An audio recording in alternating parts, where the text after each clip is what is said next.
किरण लगा बालिया भौजी सुनु सुनु लभकी भौजी सुनु सुनु लभकी भौजी खोलो ना के बारिये की रंग लगा बालिया भौजी की रंग लगा बालिया भौजी निकलू न बहारिये की रंग लगा बालिया भौजी निकलू न बहारिये की रंग लगा बालिया भौजी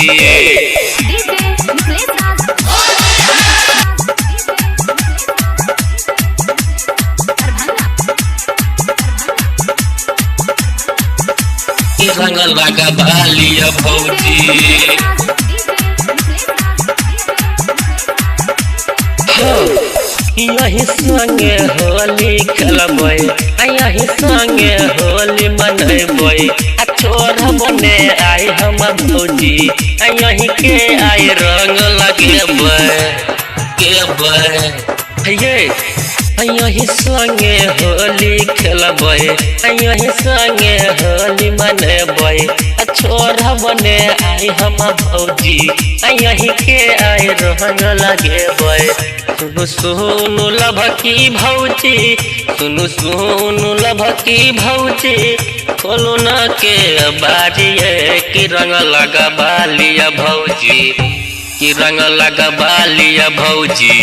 निकलू न बहारिये की रंग लगा बालिया भौजी निकलू न बहारिये की रंग लगा बालिया भौजी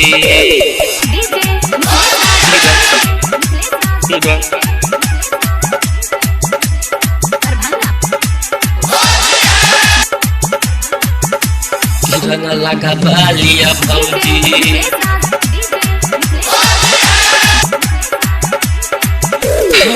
होली आबै छै साल में छोरा बने आई कोनो हाल में पैसा गेली यही जीव छक जल में रंग लगा तो दोनों गाल में ये भौजी हाँ होली आबै छै साल में छोरा बने आई कोनो हाल में पैसा गेली यही मिथल सजल में रंग लगा तो दोनों गाल में मन तो समाही कहैया मन तो समाही कहैया खोलू न के बारिये की रंग लगा बालिया भौजी की रंग लगा बालिया भौजी निकालू न बहारिये की रंग लगा बालिया भौजी निकालू न बहारिये की रंग लगा बालिया भौजी।